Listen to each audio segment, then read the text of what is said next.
Ahojte a vítajte v ďalšej už 20. časti popleteného adventu.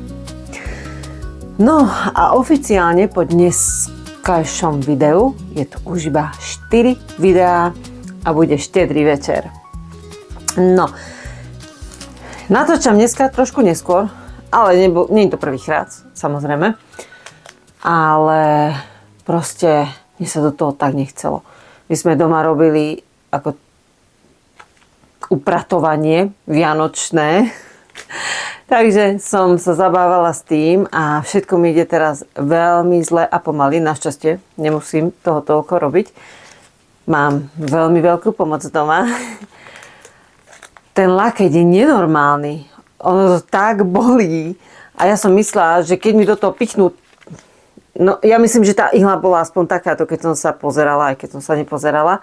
Ale no musela byť takáto.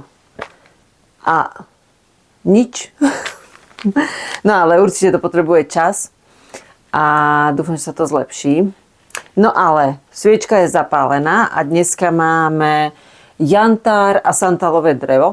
Pozrela som sa. A čajík máme Imunita Max, Echinacea a sedmokráska. Wow. Tak si to poďme dať do horúcej vody. Tu ma už čaká. Už máme takto krásne pripravenú. Vonia to výborne.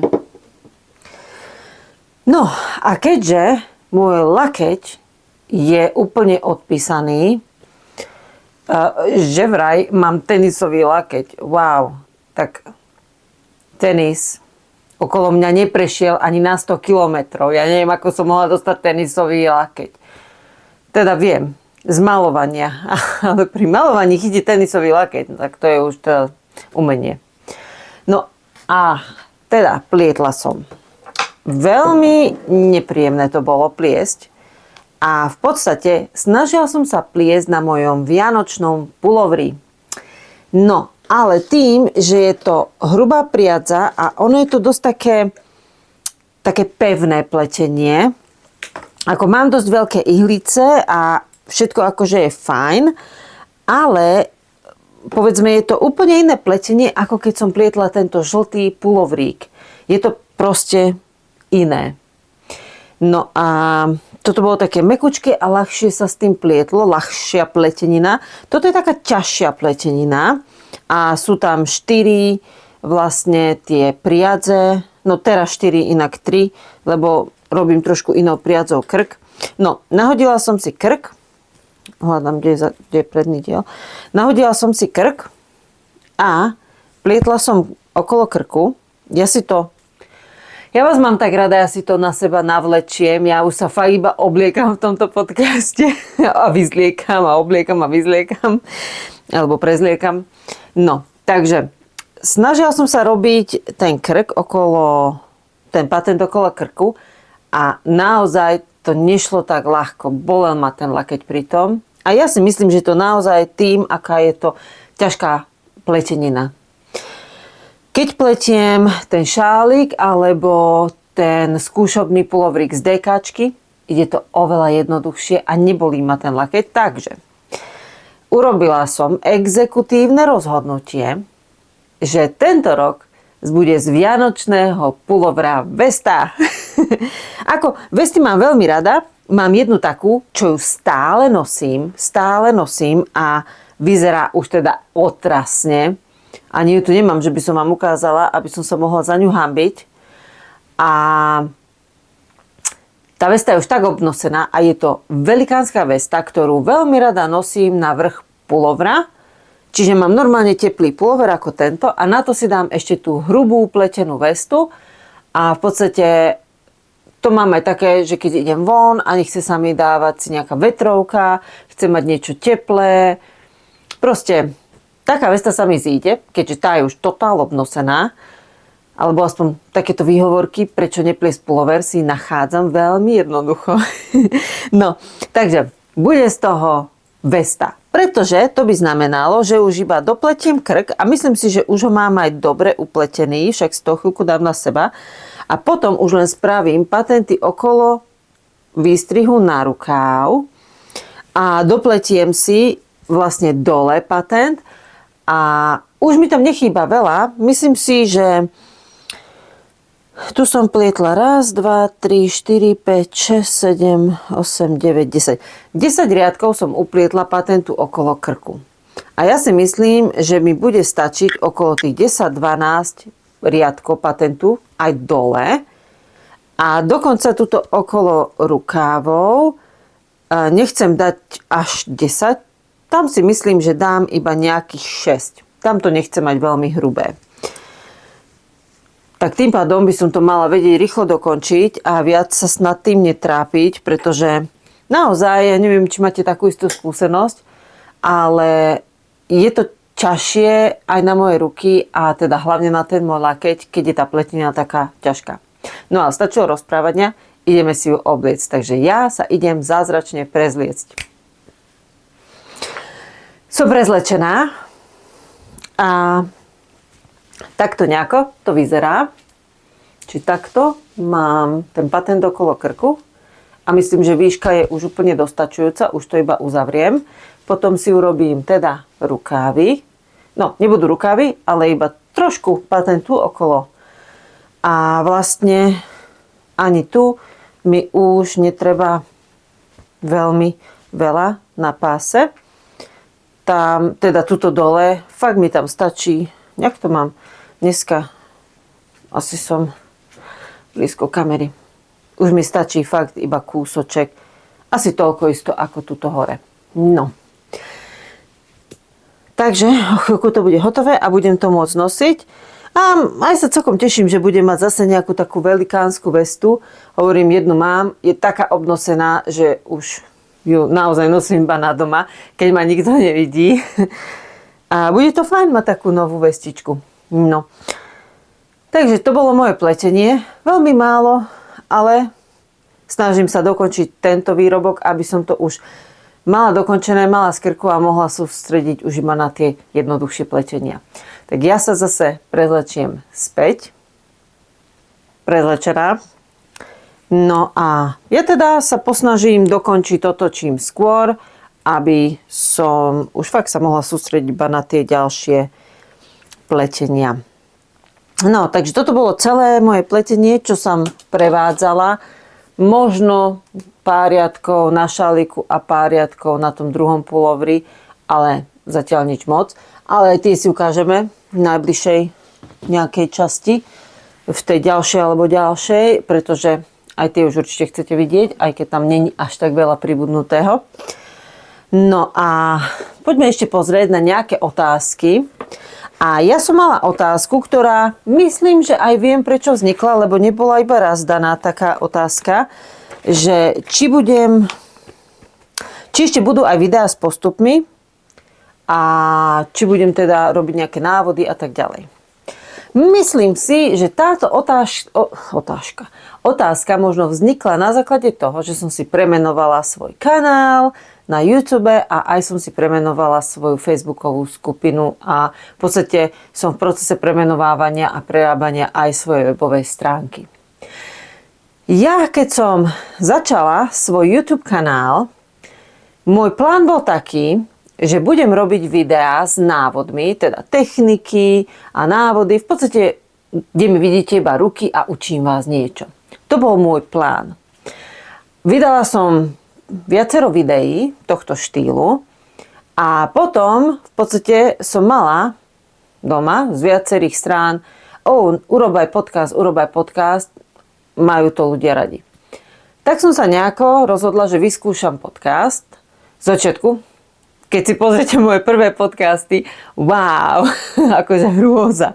Nie, že sú zlé, ale myslím, že som si trošku zlepšila aj kvalitu videa, aj osvetlenia, aj všetky tieto veci.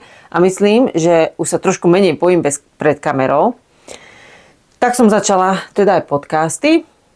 A potom som si vymyslela, že urobím aj adventné videá, takže teraz v decembri už 3. rok natáčam každý deň. A v podstate som si povedala, že možno už teraz, keď mám aj viacero ľudí, čo ma sledujú, sú aj takí, ktorí v podstate nepotrebujú moje návody alebo moje techniky, videá s technikami, že možno sem chodia práve kvôli podcastu a viem, že je veľmi veľa takých, čo si pozerajú práve tie druhé videá a možno aj tieto. V podstate som si povedala, že keďže už robím aj veľmi veľa videí, ktoré nie sú iba techniky a návody, tak škola ručných prác mi neprišla taká úplne adekvátne pomenovanie k tomuto kanálu alebo k tomu, čo robím. No a keďže som mala popletený podcast a veľmi sa mi ľúbilo, páčilo, keď som vymyslela popletený, lebo je to aj popletené, čo sa mi veľmi často stáva, a je to aj pletenie, čo je vlastne o čom je môj kanál, tak som si povedala, tak si to nazvem Popletené štúdio. Štúdio už mám, pekne som si ho tento rok zariadila. Prečo nie? Tak som si povedala, že sa premenujem na Popletené štúdio. Ja som sa s touto myšlienkou zahrávala dosť dlho a tak som nejako stále rozmýšľala, ako to spraviť, aby to ľudí nepomýlilo, aby vedeli, že stále som to ja.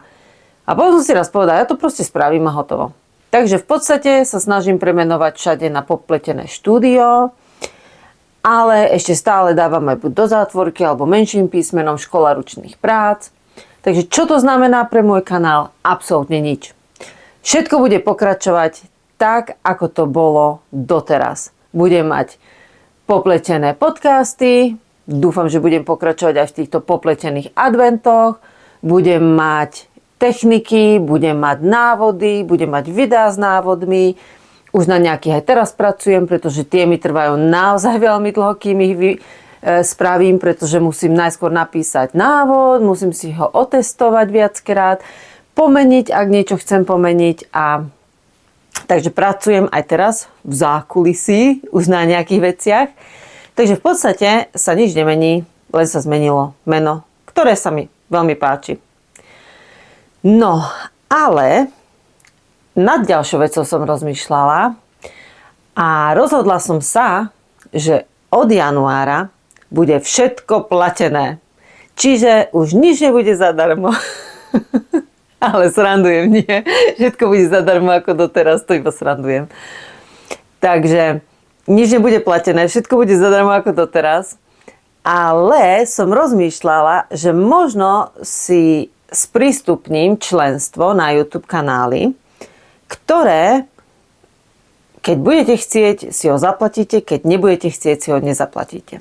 Čiže ak by ste sa stali členom na mojom YouTube kanáli, nič to pre vás nebude znamenať. Nedostanete žiadne extra, nedostanete za to v podstate nič navyše. Všetko, čo budem dávať ako doteraz, bude pre všetkých. Aj tí, čo si nezaplatia, aj tí, čo si zaplatia. Jediné, čo tým získate, keď si zaplatíte moje členstvo, je dobrý pocit, že ste ma podporili. Čiže je to absolútne, to bude nepovinné. Keď nikoho nebudem mať, budem taká istá šťastná, ako som teraz. Ale som si povedala, že v podstate je to pravda, že som si všimla, že skoro každý to teraz má a je veľmi veľa youtuberov, aj som na to bola upozornená inými ľuďmi, že je veľmi veľa youtuberov, ktorí to sprístupnili a presne na takomto princípe. Že nedostanete nič extra oproti tým, čo si neplatia, ale môžete ma podporiť, ak chcete, nemusíte, ak nechcete. A je tam jedna výhoda, že keď máte členstvo, tak vám nepôjdu reklamy. Tie budú úplne vymazané pre vás. Na mojom kanáli nebudete vidieť už žiadne reklamy nikdy. Ale to je asi jediné, čo tým získate. Čiže budú ďalej návody, budú ďalej videá, budú ďalej podcasty a zároveň všetko bude ako doteraz zadarmo. Nič od vás nebudem chcieť, ale keď ma budete chcieť podporiť, môžete, ale nemusíte. Budem rada aj tak, lebo už aj tie vaše komentáre sú za mňa veľkou odmenou, takže veľakrát aj tie úplne stačia. No, takže to je v podstate nejaký plán do budúceho roka s týmto YouTube kanálom. V podstate plán je nič nemeniť. Meno sa už zmenilo, ale tým sa nič nedieje a tak ďalej. Takže to je asi k tomu, že či ešte budú návody a tak budú, všetko bude ako bolo doteraz. pracujem už na nejakých veciach, tak dúfam, že sa mi podaria a budem ich môcť čím skôr spracovať, aby zase ste mohli niečo podľa mňa uštrikovať, ak chcete. No a pozerám, či tu ešte nejaká taká súvisiaca otázka bola.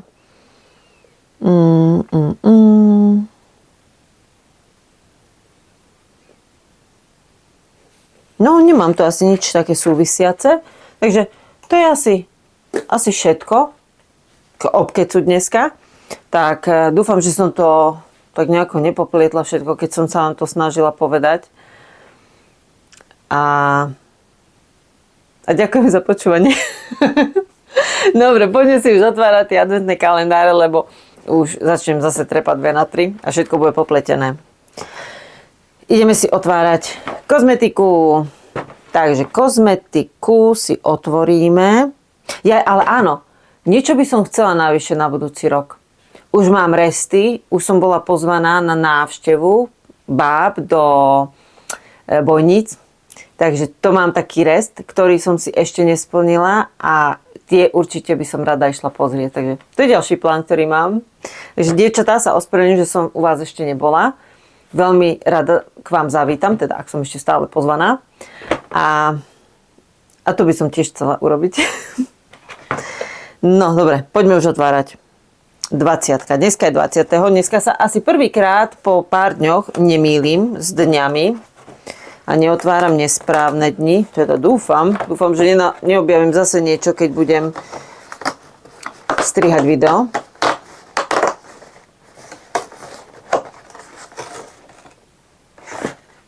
Zase sa to niekde presunulo. Zase to má byť podľa toho otvoru nejaká tuba.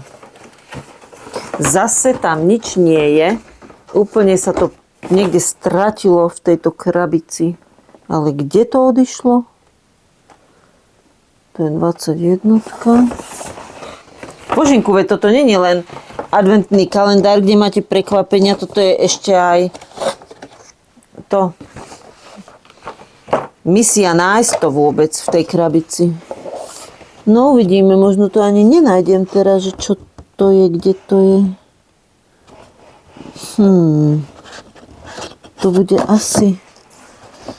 To je 21.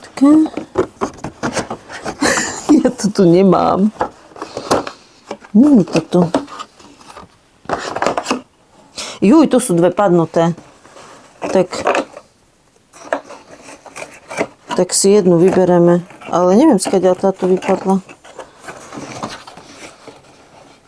Ukážte. Hej, 21 je vypadnutá. Tak, ja som sa nepozrela, čo to je. To jedno necháme tuto na zajtra, 21. Tak sa popresúvali. Vidíte, mali to spraviť tak, ako s tými sviečkami, že by sa to ani vytiahnuť nedalo a nie ešte, že to vypadáva všade. Môžete hádať, čo som si dneska vytiahla. Dám vám pár sekúnd na to, aby ste sa rozhodli, čo tak asi môžem byť v tomto mojom adventnom kalendári a čo som si asi vytiahla. Takže tí, čo ste hádali, že som si vytiahla peeling, bingo, vytiahla som si peeling a dneska je to peeling na tvár. Takže budeme škrabať tvár. Takže už si viem oškrabať. Už si viem speelingovať tvár, pery. Na telo mám už dokonca 2 peelingy. A bol tam ešte nejaký ďalší? Neviem, no ale jednoznačne 4., keď nie viac. Nepamätám sa. A má to byť cherry and ginger, čiže jahody a ginger je ten, čo nemám rada. Zázvor. Vonia to dobre. V tejto voni mali spraviť nejaký krém. Wow. Úplne to vonia ako tie višne. Ten ginger tam až tak necítiť. Zázvor. Toto je totálne pekná vôňa. Takže čerešne.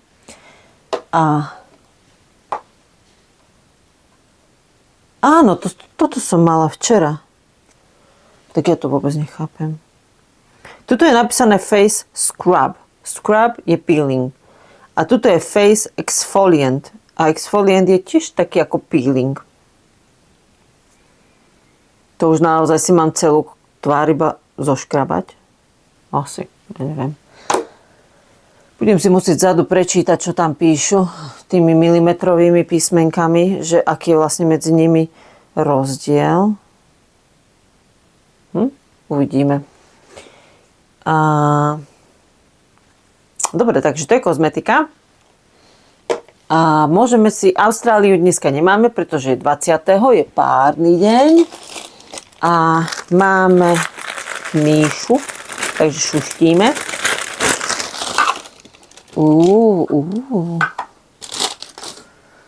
No pekne. Takže máme krabičku. Wow, to je krabička, v nej mám to lanko, také na odloženie očiek. Ďakujem, minule som nevedela, ako sa táto somarinka narýchlo volá. Mne vždy nápadne ten anglický názov, Barbercord. Čiže je to lanko na odkladanie očiek, tak ďakujem tomu, kto mi to tam napísal, lebo vďaka tomu ma to teraz napadlo. Naozaj si nepamätám, ktorá slečna mi to napísala, ale viem, že to bola nejaká veľmi milá osôbka. Takže máme lanko na odkladanie očiek, tie sú vždy dobré. A v takej krásnej ružovej krabičke, takže super. To si hneď aj dám k projektu. A máme samozrejme aj krásnu vlnu. Je to veľmi pekná farba, taká bordová. Je tam dokonca nejaká hnedá, nejaká zelená. Veľmi pekná farba. Takže to je klopko. A ešte máme decidu. Posledné okienko. V 4. rade už potom máme iba 4 okienka. Lebo to 24. je také väčšie. 24. Ops. No, takto sa strácajú moje označovače. Takže máme označovač. Wow, dneska sa zladili. Takže máme takýto krásny označovač. Ten dáme rýchlo s týmto ostatným, aby sa mi nestratil. Mala som to hneď od začiatku robiť. Nemusela som potom chaosiť. A kopko je takéto pekné. Dneska je to naozaj zladené, keď sa pozriete. To vrchné je Míša? Nie, to vrchné je Decida a to spodné je Míša. Takže dneska máme krásne klopká v podobných farbách. Už naozaj krásne pribúdajú tie farby na ten pulovrík, ktorý sa už veľmi teším, že budem pliesť. A už len musím rýchlo dokončiť ten skúšobný, aby som presne všetko vedela vypočítať. No dobre, a ešte sme neochutnali čaj, tak poďme ochutnať, lebo toto má byť maximálna imunita. Zaujímavo, tak až kvetinkovo. Asi za to, že tam tá sedmokráská echinácea. Tak je zaujímavá chuť. Ale veľmi dobrá bylinková. No dobre, takže to je všetko na dneska. Dúfam, že to, čo som sa snažila povedať, dávalo nejaký zmysel. A my sa uvidíme už zajtra. Tak vám prajem ešte krásny zvyšok tejto soboty. A uvidíme sa zajtra. Ahojte.